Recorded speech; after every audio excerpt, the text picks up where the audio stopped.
खंड की एक कविता जिसका नाम है कविता है कुंवर नारायण। तो सबसे पहले हम इनके परिचय के बारे में बात करेंगे में और 17 19 20 17 इन्होंने, ये तो हो गया इनका जीवन परिचय। इसके बाद में साहित्यिक परिचय। साहित्यिक परिचय में क्या आएगा कि एक जो के द्वारा एक रचना तार सप्तक लिखी गई थी पुस्तक, उस पुस्तक से प्रयोगवाद की शुरुआत मानी जाती है। प्रयोगवाद में क्या हुआ कि नए नए प्रयोग रचनाओं में होने लगे। फिर उसके बाद प्रयोगवाद के बाद नई कविता ने जन्म लिया लगभग 1950 से। ठीक है, ऐसी कविताएं लिखी जाने लगी जिसमें नवीन प्रयोग किए जाने लगे। ठीक है, तो उसको नई कविता का नाम दिया गया। तो ये जो कुंवर नारायण है, ये क्या है, नई कविता आंदोलन से संबंधित कवि है।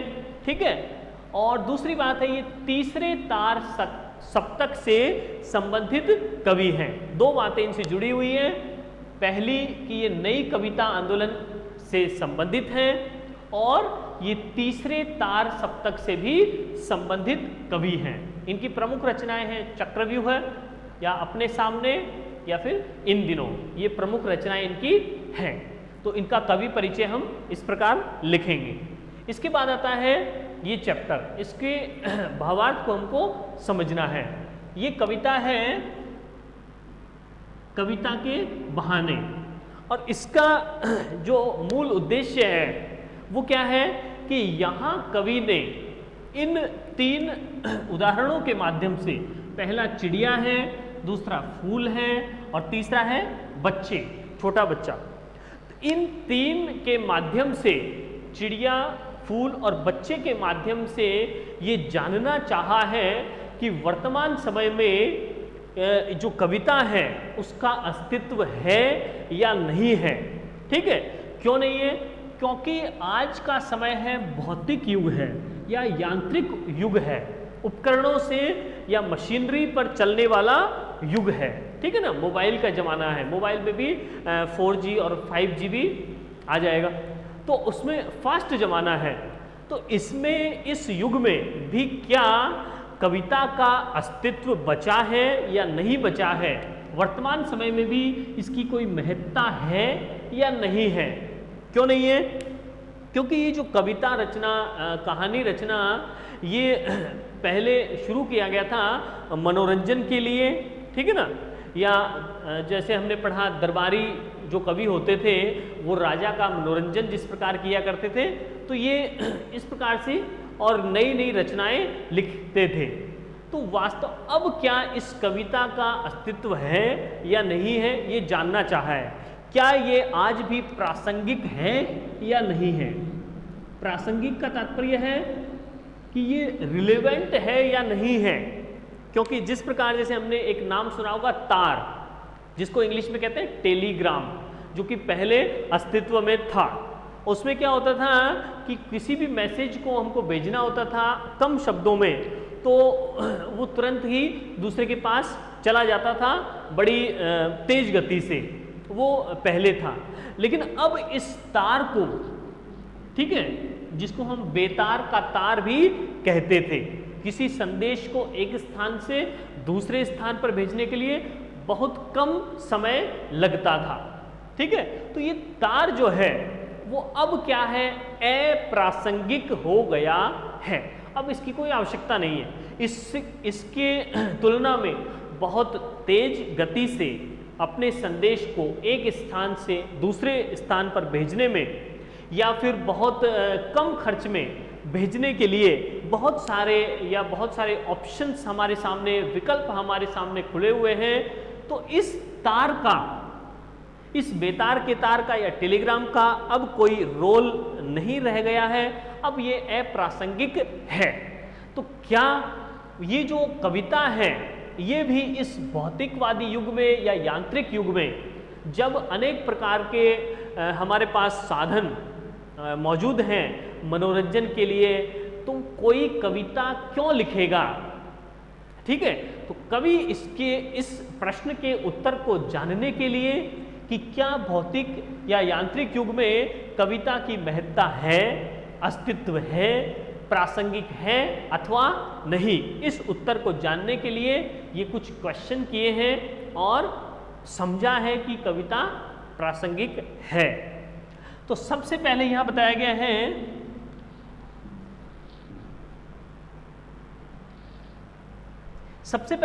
गया है कि कविता की एक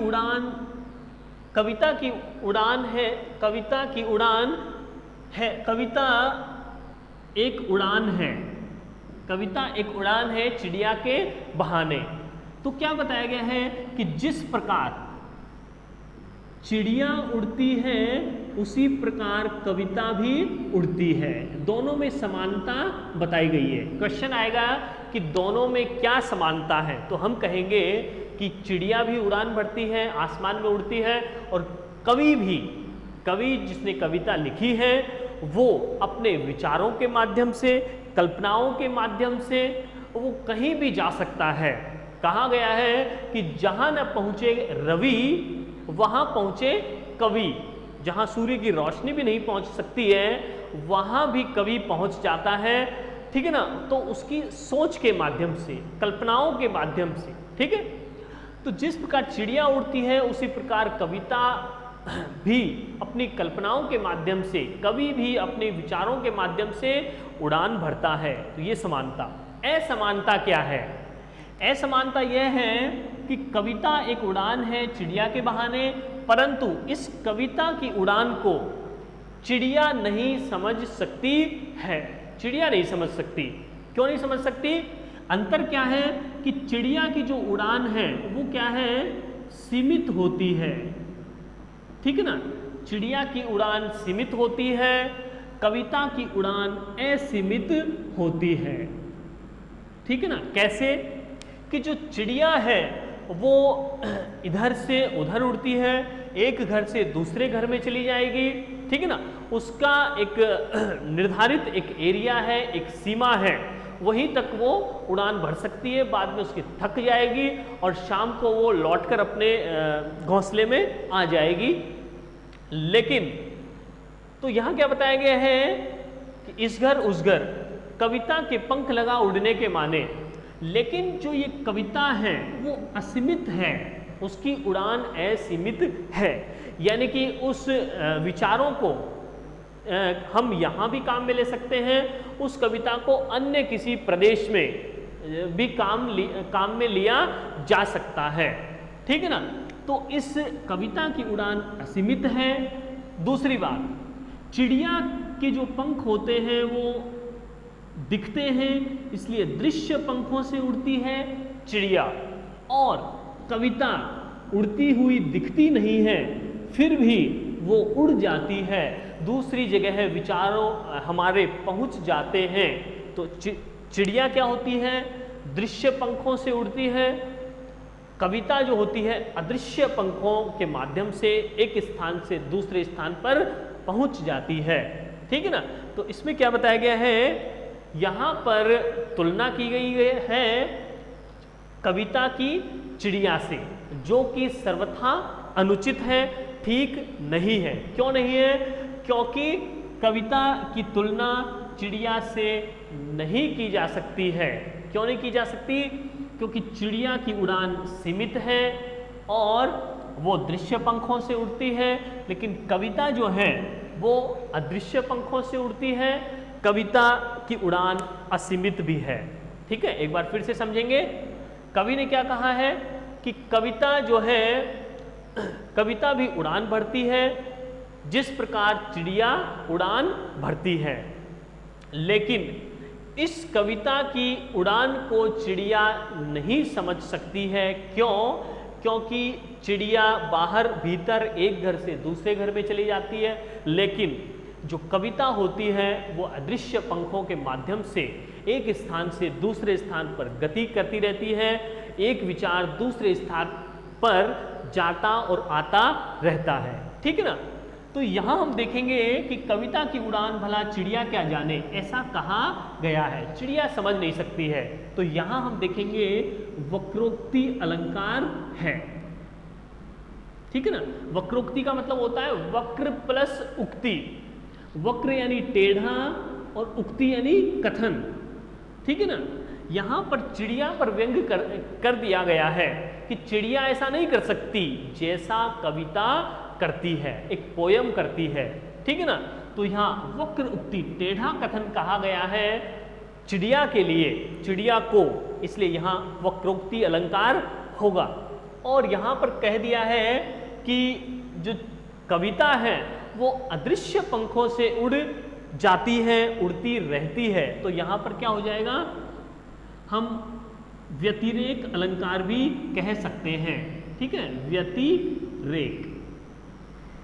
तो यहाँ दो अलंकार हो जाएंगे इस पैराग्राफ में। पहले पैराग्राफ में वक्रोक्ति भी हो सकता है और व्यतिरेक भी हो सकता है, ठीक है। हम बात करते हैं नेक्स्ट पैराग्राफ की।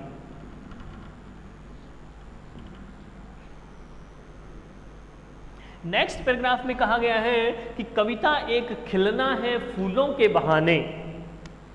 तो यहां पर क्वेश्चन आएगा कि कविता की तुलना किससे की गई है, तो हम कहेंगे कविता की तुलना फूलों के खिलने से की गई है, ठीक है। फिर कहा गया है कि कविता एक खिलना है फूलों के बहाने। तो हम पूछेंगे क्यों की गई है, कि जिस प्रकार से फूल खिलते हैं उसी प्रकार से कविता भी क्या करती है, अपना प्रभाव बिखेरती है, अपना प्रभाव बिखेरती है, अपना रस या आनंद बिखेर देती है, ठीक है ना। तो जिस प्रकार फूल खिलते हैं कविता भी खिलती है, अर्थात रस या आनंद सभी को प्रदान करती है। और क्या कहा है कि कविता का खिलना भला फूल क्या जाने, लेकिन इसके फूलों के खिलने में और कविता के खिलने में थोड़ा अंतर है। क्या है, समझिए कि ये जो फूल हैं, फूल जो है वो एक सीमित दायरे में खिलते हैं, सीमित सीमा तक अपनी खुशबू बिखेरते हैं, ठीक है ना। वो थोड़े दूर तक अपनी खुशबू बिखेरेंगे। और दूसरी बात क्या है कि फूल जब खिलते हैं तो सीमित समय के लिए या सीमित एक सीजन होगा, एक ऋतु होगी, उसी समय तक के लिए वो खिलेंगे, बाद में मुरझा जाएंगे, झड़ जाएंगे पतझड़ में। तो इस प्रकार से फूल जो हैं वो कैसे खिलते हैं, सीमित उनकी सीमा तक वो खुशबू बिखेरते हैं और सीमित समय के लिए खिलते हैं। लेकिन ये जो कविता है इसमें थोड़ी भिन्नता है, अलग बात है। क्या है कि ये जो है वो असीमित उसकी सीमा होती है, यानी कविता केवल यहीं पढ़ी नहीं जाती है, हर जगह है, संसार के प्रत्येक कोने में उस कविता को, उस भाव को प्रेषित किया जा सकता है, उसको प्रसारित किया जा सकता है। तो कविता का जो प्रभाव है वो असीमित है, असीमित आनंद देती है और असीमित समय के लिए, असीमित समय के लिए वो क्या करती है, आनंद बिखेरती है, रस प्रदान करती है, ठीक है। समझिए इसको कि कविता भी खिलती है फूलों के समान ही, जिस प्रकार फूल खिलते हैं उसी प्रकार कविता भी खिलती है, ठीक है ना, अपना रस और आनंद चारों तरफ बिखेरती है। लेकिन इस कविता के खिलने को फूल नहीं समझ पाता है, उस कविता का खिलना, आनंद प्रदान करना अलग है फूलों से। कैसे कि फूल जो है वो बाहर और भीतर, इस घर में और उस घर में, ठीक है ना, एक घर में, दो घर में खिलता रहता है, खुशबू बिखेरता रहता है। लेकिन जो कविता होती है बिना मुरझाए महकने के माने, इसका तात्पर्य क्या है कि जो कविता है बिना मुरझाए महकती रहती है, सदैव। किसी पुस्तक में कोई कविता लिखी गई है उसको हम 10 साल बाद भी पढ़ सकते हैं और उसका अर्थ वही रहेगा जो आज है, वही प्रभाव रहेगा जो आज है, ठीक है ना। उन शब्दों का उतना ही प्रभाव रहेगा हर काल तक, हर समय तक, ठीक है ना। कोई जोश से भरी हुई कविता है तो हमेशा वो जोश ही प्रदान करेगी, ठीक है ना। तो वो हमेशा क्या करती है, फूल तो मुरझा जाएंगे लेकिन कविता बिना मुरझाए सदैव अनंत काल तक, चिरकाल तक अपने प्रभाव को बयान करती रहती है, प्रभाव प्रदान करती रहती है। तो यहां क्या बताया गया है, कविता की तुलना यहां जब हमने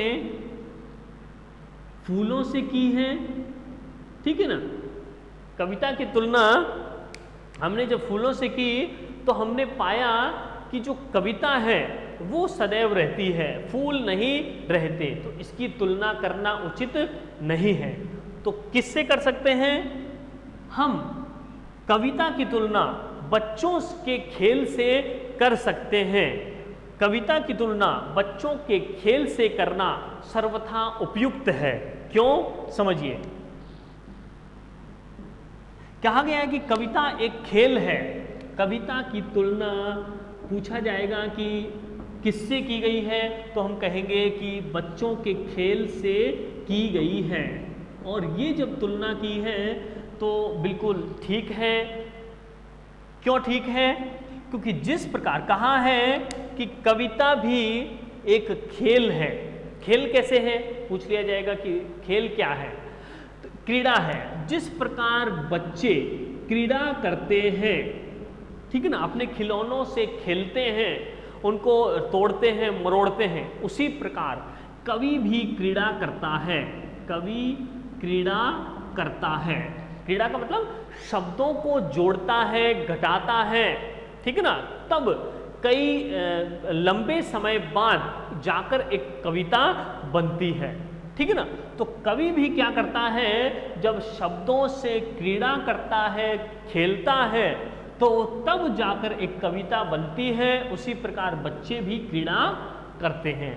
तो क्या कहा है, कविता भी एक खेल है, जिस प्रकार बच्चे खेलते हैं, ठीक है, उसी प्रकार कवि भी खेल खेलकर एक कविता का निर्माण करता है, रचता है। और जिस प्रकार बच्चे बाहर भीतर इस घर से उस घर में जाते रहते हैं, घूमते रहते हैं और क्या करते हैं, सब घर को एक कर देते हैं। सब घर को एक कर देने का क्या अर्थ है कि वो सभी घरों को एक समझते हैं, कोई भेदभाव नहीं करते हैं। अगर उनको हम कहेंगे कि हमारे जो पड़ोसी हैं उनसे हमारी लड़ाई हो चुकी है, उनके घर पे नहीं जाना है, ठीक है ना, तो उनको कोई पता नहीं है अभी लड़ाई क्या होती है, ठीक है ना, वो भेदभाव नहीं करेंगे, ठीक है ना, वो सबको समान समझते हैं, ठीक है ना। तो बच्चे क्या करते हैं, सभी घरों को एक कर देते हैं, एकता या एकजुट होकर रहना सीख जाते हैं। कैसे सीखते हैं कि छोटे बच्चे जब होंगे तो कुछ समय के लिए हो सकता है कि वो लड़ने लग जाएं, लेकिन वापस उसी दोस्त के साथ, उसी बच्चे के साथ वो खेलने भी लग जाते हैं, सारे भेदभावों को भुला करके, ठीक है ना।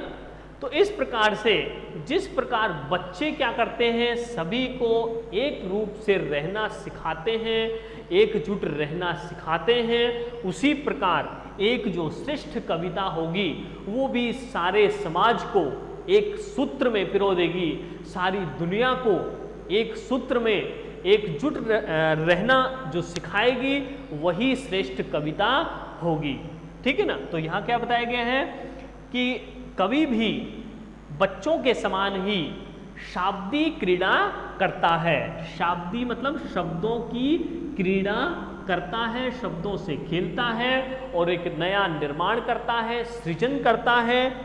और जो बच्चे हैं जिस प्रकार इधर से उधर खेलते रहते हैं, कोई भेदभाव नहीं करते, उसी प्रकार कविता भी भेदभाव नहीं करती है। प्रत्येक छोटे को, बड़े को, अमीर को, गरीब को, सबको एक समान आनंद प्रदान करेगी। ठीक है ना, चाहे उसको पढ़ने वाला कोई पुरुष हो, कोई स्त्री हो, बूढ़ा हो, जवान हो, सबको वही अर्थ देगी, वही प्रभाव देगी, प्रदान करेगी जो सबको दे रही है। ठीक है ना, तो इस प्रकार हम कह सकते हैं कि बच्चों के खेल से कविता की तुलना करना सर्वथा उपयुक्त है। और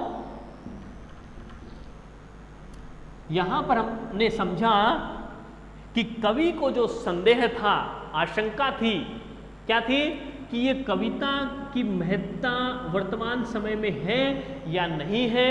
तो हमने किस निर्णय पर हम पहुंचे कि कविता जो है वो हर काल में सार्वकालिक, ठीक है ना, सभी कालों में क्या है, प्रासंगिक है, रिलेवेंट है। ठीक है ना, हर समय के लिए वो रिलेवेंट है। ये हमने इस कविता के बहाने नामक कविता से जाना। धन्यवाद।